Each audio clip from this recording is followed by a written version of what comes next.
I'm Mark Hanrahan. Whitney is off today.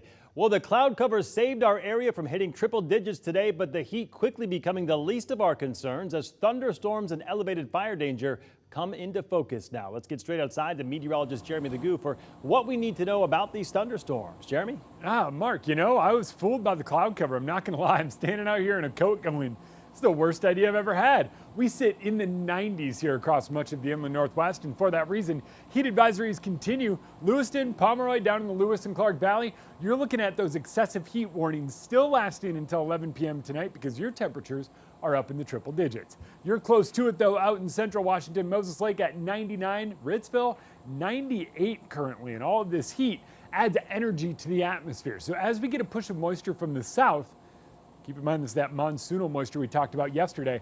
What winds up happening is we start to see a couple of isolated pop-up showers. I think tomorrow the threat is more widespread and for stronger storms. Today it's the cloud cover, a couple storms that pop up. Overnight we'll see a little more of that activity in eastern Washington and North Idaho. By tomorrow we clear out briefly. That adds more energy to the atmosphere, and boom, tomorrow afternoon, central Washington and southeast Washington look to take the brunt of this. And keep in mind, this is that threat of dry thunderstorms or lightning without the rain and gusty wind as those thunderstorms move through. That is exactly what we don't want when it comes to fire danger, and unfortunately, this is exactly what would cause additional wildfires to what we've already seen. Overnight, we stay quite a bit warmer because of the moisture. We dropped to only about near 70, and because of that warmth, tomorrow afternoon we are back in the mid-90s across much of the region. Mark? Sounds good. Jeremy will check back in with you later in our broadcast. Well, wildfire risk is escalating this week, and that is troubling for fire crews battling the Williams Lake wildfire, who are still working to put out hotspots at this hour. The Williams Lake wildfire now at 80% contained. Crews still working that area to secure containment lines and mop up within 300 feet around the fire. They are identifying hotspots and digging holes where they are then hosing them down. Some residents there say they're grateful for the around-the-clock work from all the firefighters. Honestly, I'm running to all my windows, looking outside, like, do I see anything? So I think in the back of our minds, that's always there. But I know we're in good hands, and we still have a lot of firefighters out here that are covering us and taking good care of us. Ground crews are using infrared cameras at night to identify hotspots that might not be visible from the naked eye. The wildfire did not burn any homes. Homes and structures were the first areas that firefighters secured when that fire broke out. Keller, who you just heard from there, says they hope to send firefighters who are not part of the Cheney district home by Thursday.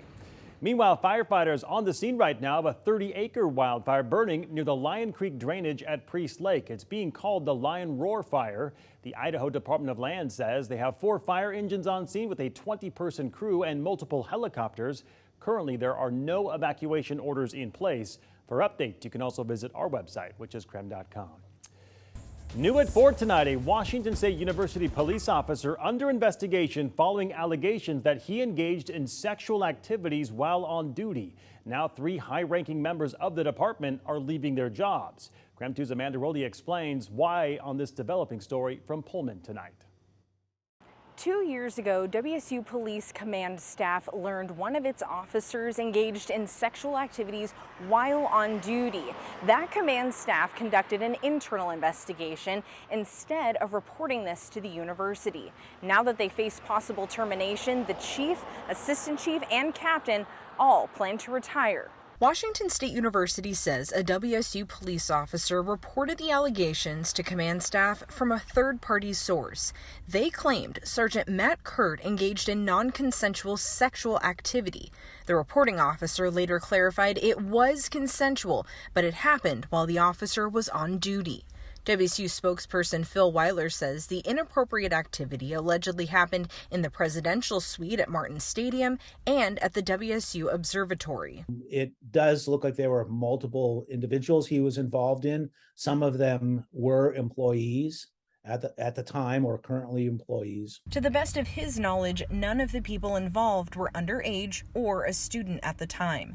WSU policy requires such claims to be reported to the university. Since the command staff didn't do this, they could face possible termination. The university says now the police chief, Bill Gardner, assistant chief Steve Hansen, and Captain Mike Larson are now retiring. Former Pullman police chief Gary Jenkins retired this year. He is now committed to serving as WSU's interim police chief while the university searches for a permanent replacement. Reporting in Pullman, Amanda Rowley, KREM 2 News. Fire officials believe that a Molotov cocktail started a house fire in Hilliard overnight. That fire started at around 11:30 last night. The house appeared to be vacant with plywood covering all doors and windows. When crews arrived, a large fire was burning in the attic, but crews were able to get the flames under control in less than 5 minutes. The Spokane Fire Special Investigation Unit now currently looking into who started that fire. Police say a 12-year-old girl was behind the wheel of a car involved in a crash this morning. That crash happened at East 9th Avenue and South Helena Street in the South Perry district. According to police, the 12-year-old driver ran a stop sign, hit another car, and then crashed into a power pole. The other car veered into the front yard of a house at the intersection. One person in the other car, hit by the young girl, was taken to the hospital with minor injuries. And police are investigating a deadly crash involving a motorcycle and a car on North Maple and West Northwest Boulevard in Spokane yesterday. According to Spokane police, one person died, another suffered potentially life-threatening injuries. Both were on the motorcycle. The person in the car was not hurt in the crash. Well, firefighter Dan Patterson has died, according to the Spokane Valley Fire Department. Patterson suffered a cardiac arrest last month after working a 24-hour shift. The fire department announced the procession route, which you can see right here on your screen. That procession will start tomorrow at 11:15 at the Spokane Valley Fire Station 2. Out of respect for the family's wishes, they asked that only family, the Spokane Valley Fire Department, and other emergency responders attend the funeral. We are learning new details in a murder in Spirit Lake. Deputies with the Bonner County Sheriff's Office arrested 64-year-old Michael Schofield for murdering his friend. Court documents obtained by the Coeur d'Alene Press show that Schofield's friend bet that he could stab Schofield quicker than Schofield could shoot him. And that's when Schofield then stood up and shot his friend. A hearing is set for August 17th. We'll continue to follow this story as it moves forward. The U.S. Department of Justice asked a federal judge this week to bar Idaho from enforcing its near-total abortion ban while they pursue legal action against the bill. Today, a hearing date was set for arguments, and that date will be August 22nd, 3 days before the trigger law is supposed to go into effect. Last week, the DOJ decided to sue the state of Idaho, claiming the near-total ban violates federal laws that guarantee emergency medical treatment. The ban does allow a doctor to provide an abortion if they prove the pregnancy was caused by rape or incest, or if it would prevent the death of the mother. Well, yesterday, the FBI raided former President Donald Trump's Mar-a-Lago home in Florida. The former president and several top Republicans say Monday's search was political, and they are demanding answers. So far, the FBI and Justice Department are not publicly commenting.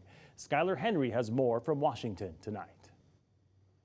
Congressional Republicans are slamming the Justice Department and calling for investigations, one day after the FBI searched former President Trump's Mar-a-Lago, Florida residence. I want to know what led to this. I think every Republican believes that the FBI, when it comes to Trump and other organizations, have lost their mind. Sources tell CBS News the search was connected to a Justice Department investigation of claims by the National Archives that it found 15 boxes of records, including classified material at Mar-a-Lago earlier this year. The former president and his family publicly blamed President Biden and the Democrats. They want to attack a guy who they view as his greatest threat, is Biden's greatest threat. But a White House official tells CBS News they were given no heads up. The president was not briefed, was not aware of it. The Justice Department conducts investigations independently, and we leave any law enforcement matters to them.